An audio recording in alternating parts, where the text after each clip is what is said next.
Okay, y'all, this is part 2 of dating in Atlanta.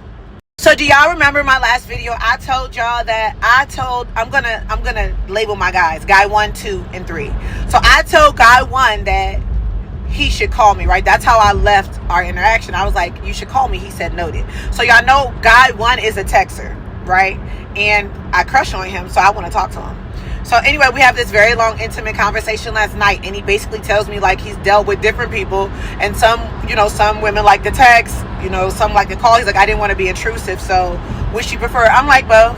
And he's like, cool, like now I know, so I'm like, bet. So guy number 1 tells me, because I told y'all this is our second go round, right? Like we dated like years ago. So guy number 1 tells me that when we dated years ago, I broke his heart. Basically, like, he had very high expectations for me, like he's super attracted to me, so he thought we were going places, and then I just abruptly ended the friendship. And I'm like, heartbreaker? Like that's a lot. And he basically said like, yeah, like I had high hopes, like we would hang out or whatever. He was like, I liked you so much. He was like, and then you just stopped talking to me. So I had to kind of like redeem myself and break it down to him and tell him that this is guy number 1. I'm telling guy number 1, when I was dating you, I was in the process of dating somebody else too.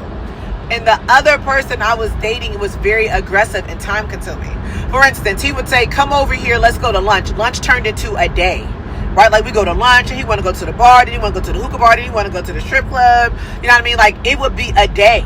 So I was telling him like, when I'm talking to him last night, I'm like, well, the other person I was dating was super time consuming. I was basically forced to choose, you know what I mean? And I'm sorry, So he was like, yeah, your nickname is Heartbreaker because I just had all these high hopes. And I'm like, wow, like, okay. So I'm super duper, because y'all know I mentioned I want to talk on the phone. I'm super duper excited we got past that part, because I be feeling like, I don't know, I'd have been cheated on so much in my past that I be feeling like guys that don't want to get on the phone be chronic cheaters. So I be wanting to get on the phone, like. So I'm super glad we got past that part, because that was something that was kind of aggravating me. Like, why do he text me all the time? Why don't he ever pick up the phone and call me or whatever? So yeah, like we got past that part. So that was super good. But the twist to the story is guy number 2 comes home tomorrow. He's been out of town for a week. And he texted me yesterday, like, I'll be home tomorrow. Can't wait to see you. And I'm like, whoa. So this is going to be interesting, because me and guy number 1 have 2 dates set up for the week already.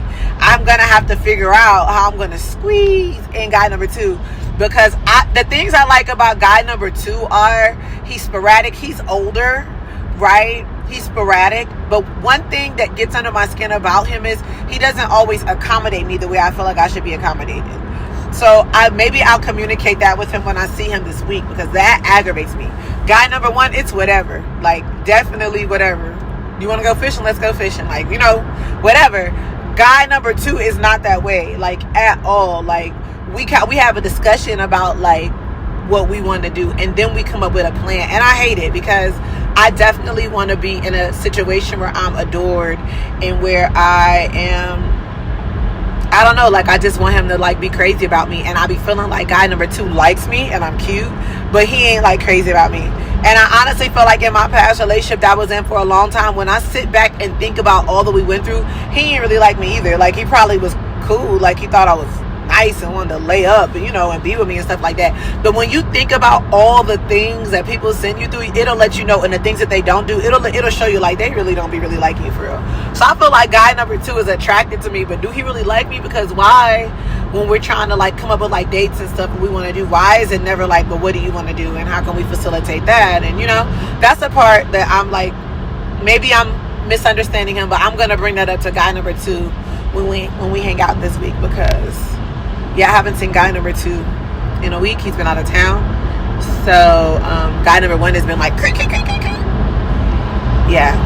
And we'll talk about guy number 3 another time, y'all. I'm still trying to kind of like, guy number 3 is like almost out of there, but I'm trying to still like figure out, am I just being too abrasive? Am I not giving him the benefit of the doubt? But we'll talk about guy number 3 another time. This is my Dating in Atlanta series.